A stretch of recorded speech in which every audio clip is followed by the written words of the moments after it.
Hello, everybody. My name is Hannah Ibrahim, and I am a life coach. And I come to you today with the topic of letting go. Actually, it's like the power of learning how to let go.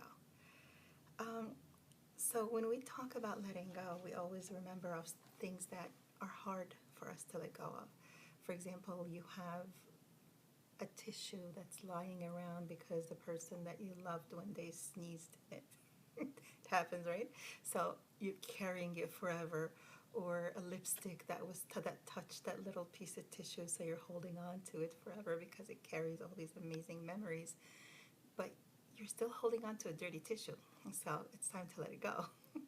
So, but what happens is we don't want to let it go, or and you sit down and you think, and you're like, why am I so afraid? Why am I so afraid to just let go of anything, And then, and then you start to realize that you have really good reasons that why you don't want to let go. And those reasons are, a lot of them are built in our personalities from our childhood or as we grow up. And some of them are like the fear of abandonment. You feel like if you're going to let go of this um, memory, for example, then you're going to abandon that idea that this person at one day loved you, or that person cared about you. Or if you let go of a person that you feel is not serving your best interest anymore, then, oh my God, is anybody else going to come into my life? Maybe nobody else will be there, and this is the last person that will ever care about me. So you hold on to the idea of what you think you have because you're afraid, and you're actually not looking at what it is that you do have, because you're living in that fear of abandonment or fear of rejection. Sometimes we do have traumas as children, if you don't do this, mommy will be mad at you, or if you don't do that, you know, daddy's not going to be here, or he's going to leave, he's going to go out because he's going to be mad at you. Trauma of abandonment. Oh my God, if I don't eat my food, everybody's going to be mad at me. So these are actually traumatic things that stay with us. And then another thing is that when it comes to fear of letting go, is feeling of being not worthy. We forget our self-worth. We forget that, you know what, I'm a good person. I'm not a bad person, Yeah, if I don't do this because this person wants me to, doesn't make me a bad person. It just means that I just don't want to do that. And then, you become you have to remember your self-worth, because once you forget it, nobody else will remind you of it. So what happens is, when we have fear of abandonment, because we're so worried about other people leaving us, so we end up, saying yes to everything, or we do everything that this person wants, or that's, or my boss wants me to do, then I do, or whoever this is that I feel is an authority or has the power of letting me go and hurting me. What happens is, we're not really abandoning that person, or that person is not actually abandoning us. What's happening is, we are abandoning ourself. We're abandoning our self-respect. We're abandoning our self-worth. So sometimes we have to remember that our number one love is us, because we have to remember that we are deserving of caring about our own self and our own self-respect, and not worrying about anything else. The other thing is, we have to remember that there's also that change is a constant. The one thing that will always happen is that things will change. We change as we grow up, as we mature into adulthood, or our thoughts change every day. Our ideas change. We're not the same person we were when we were 10 years ago, or when we were children. We're not going to be the same people as we will be in 10 years from now. We might not even be the same person after we go to sleep and wake up the next day, because we have thought about so many things, and we're like, wait a minute, maybe I can do this differently. maybe this is not right. I should not be going that road, or I should not be doing that. So change is constant. So if change is constant, why am I so afraid, or why are we so afraid of it when it's just a natural piece of life? It's okay. It's okay. Change is okay. So we have to learn to, you know, we have to change our outer expectation by changing our inner expectation. Some of that is sometimes we have to learn to forgive. And who are we forgiving? We could be forgiving people that really didn't realize they did anything. You know, they didn't mean anything. Like, for example, you could have been surrounded by people that want to know, like, where are you going, what time are you coming back, who are you going to be with, who are you. I mean, we do this as parents because we love our children and we care about them, and this is a source of love.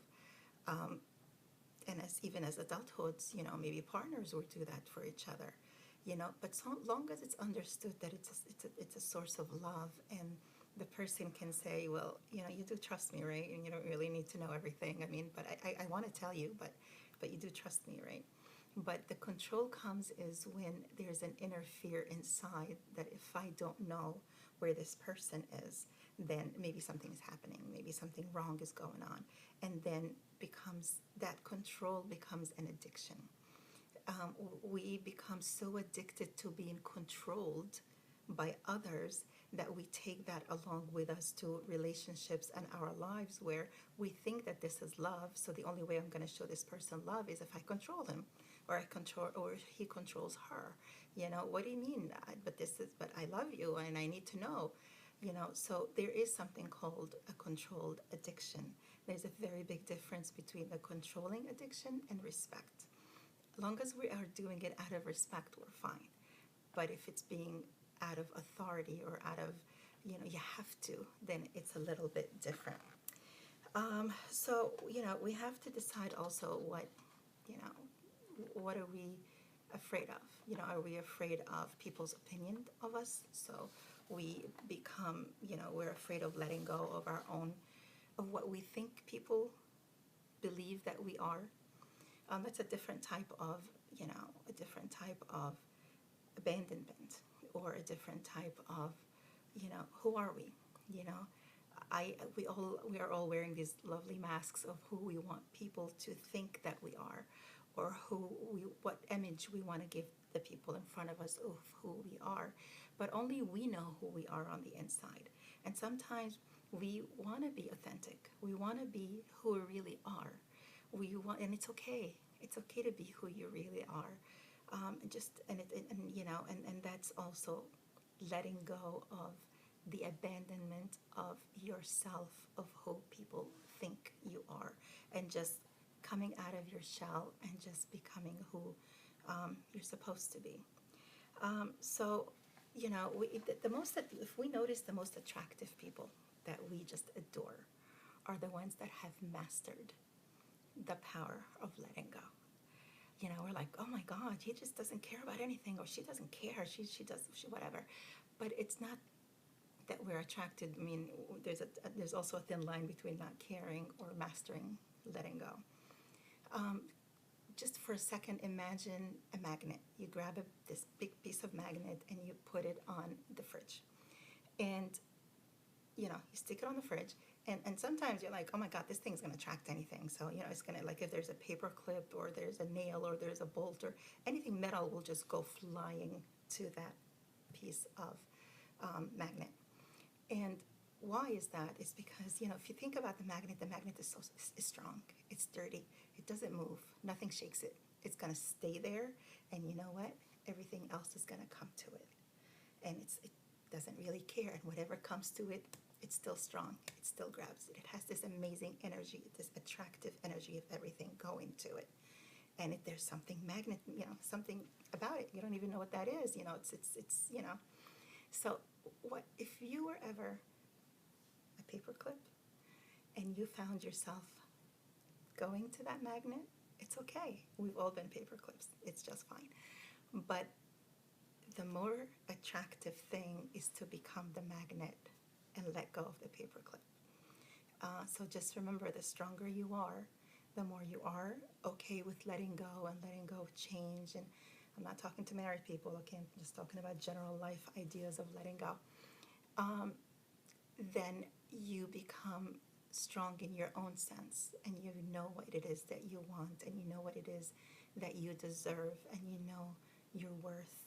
Then you become a lot more attractive than the person that's needy and wants to run and fly to that magnet.